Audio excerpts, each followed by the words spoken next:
Hey y'all, it's Profit First Allocation Day again today, and when I was looking at my profit accounts, I got really excited because it's September, which means that we're about to go into fall, but it also means we're about to end another quarter. So I have one more month before another profit distribution day, and that's really exciting for me. Usually, I do this once a week, 15 minutes a day. That'd be a lot of time, but 15 minutes a week, seriously, is all I spend on getting my books together and then allocating my money into profit and tax accounts. And I'll tell you that most of the time I don't look at the bank accounts to see or pay attention to how much money is in there because I'm just schlepping it away. I'll get to it later. But as we start getting into the last month of the quarter, I do look. I take a peek because I get really excited when I see that balance increasing, and then I start making plans, like how am I going to spend this money? So it gets really exciting toward the end of a quarter when I see a balance building up. And in the beginning, I really didn't have a balance building up, which made me think that maybe we should talk today about the first thing that I was really getting wrong when I tried to implement Profit First in my business. Because the balance wasn't building up. I was just putting money in and taking it out so that I could pay people. And that was super frustrating for me. So I thought maybe you guys are having the same thing. If it's the first time you're implementing Profit First and you don't have a Profit First professional working in your corner, then maybe you're getting it wrong. And even when I had a Profit First professional help me out, I still got this wrong because it felt easier. So the thing that I kept getting wrong was that I was trying to allocate money into profit and tax accounts based on my total revenue. And I do find that even whenever I'm talking to people who haven't maybe looked at Profit First, and even some who've read the book, it can get confusing, like total revenue versus real revenue in the book feels confusing. Like, why is there 100% and 100% on the Profit First chart? And it does feel a little bit confusing. And the difference is your total revenue is money that comes in the door, but then you immediately pay things out, like for materials, in order to fulfill your obligations or deliver the product or service to your client. And it is based on the job alone. It's not just like I have these office materials that I need. It is job specific materials. So we're talking cost of goods sold. So I pay for a nail and I use a nail to complete a job. For creatives, it's maybe you have to buy a software, or maybe you have to hire a professional photographer to do original photography in your design work, your website kind of deal. That is a very job specific cost, and it's sort of a pass through. Like, you're not actually making that money. And that is a cost of goods sold both to a contractor, and there could also be software and materials that are specific to a job. So Adobe is something that we use across every single job we do.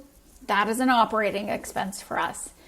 But if there's a plugin that we have to buy for someone specifically on one website that we use, or we buy a photograph. So Adobe, we have licenses to use stock photography there, but sometimes we want the premium photos because it works better, it looks better, and maybe we don't have time to hire a professional photographer, but we want that higher end look. So we might buy the $199 photograph for a specific piece of work. That is a cost of goods sold. When I hire a subcontractor to do design work, layout, or if I'm outsourcing some copywriting or research comes in very handy for me when I'm trying to accumulate information to write an article or write up a lead generator. Sometimes I outsource some of the research to find me some good statistics. That is a cost of goods sold because it's specific to a project. that all gets taken out. And so last week we were talking about profit margin, and I aim for 70%, but at the time when I first implemented Profit First, I was not at 70%. I was aiming for 30% profit margin. So as you can imagine, 70% of my total revenue was walking out the door because I was paying contractors or spending money on cost of goods sold. And then after that was when I should have been allocating money, but I actually allocated 1%, 3%, 10% off of my total revenue when, 50, 60, 70% of it was walking out the door. There was no sustainable way for me to keep the business running while trying to allocate money into the profit and tax accounts. Taxes are supposed to be 15%.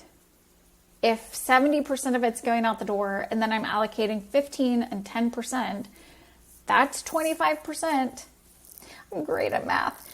So 70% is walking out the door. Then I've got 25% that I'm putting into these different accounts. I'm supposed to operate my entire business on 5%. That doesn't work. That's why I was putting money into profit, pulling money out. So, and that's why you do this dance of what's the right profit margin, but also it's why you do not allocate money off of your top line revenue number. You have to pull out cost of goods sold, and you need to pull out, well, maybe not need to, but it's a good idea. And I think it works better if you pull out money that you're paying to subcontractors. And the reason I say you don't have to is because in the Profit First book, Mike says if it's 25% or more that you're paying contractors, go ahead and put it in that top line, pull it out before you make your allocation. I don't know about you, but business owner life, I don't have a pot of time just sitting around for me to figure out on this project, am I paying 20, 30% to my contractors? What's that cutoff line? Make a decision about whether or not it fits for you. You can even spitball it and eyeball it, or just go ahead and be like, nope, some subcontractors are above the line and I don't pay profit and taxes into the pot until I remove those line items. I didn't do that initially. And it was one of the biggest mistakes that I made that caused a lot of frustration and made me want to quit doing Profit First, because I felt like this is just not doable.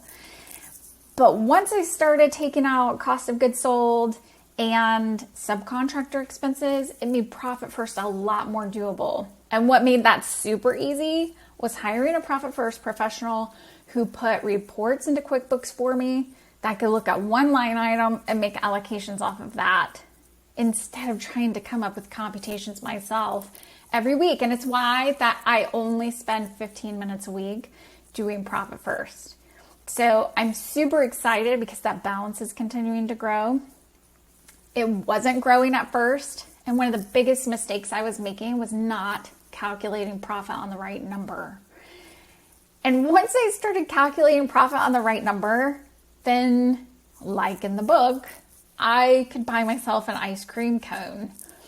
But it helped me realize that that profit margin was not working for me. I was not marking my services up enough to cover costs of operating and being able to put numbers into profit and tax to cover those expenses.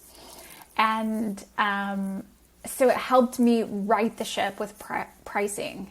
Once I figured out hey, this profit account is growing, but it's growing by 10 cents a week. Okay.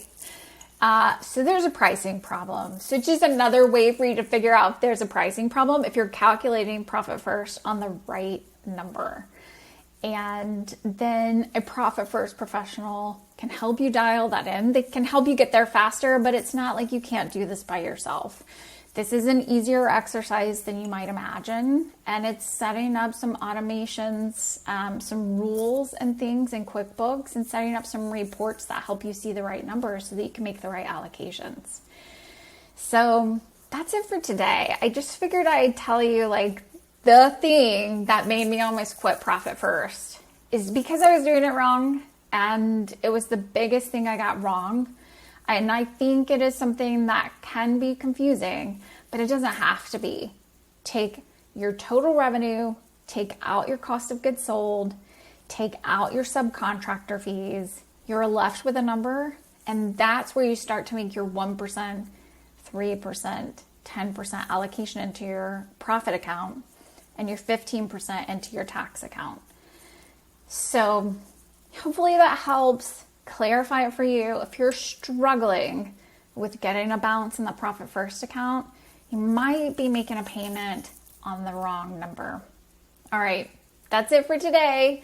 Talk to you later. Happy Profit First Allocation Day, and get excited because your profit balance is growing and it is almost Profit Distribution Day. Talk to you next week.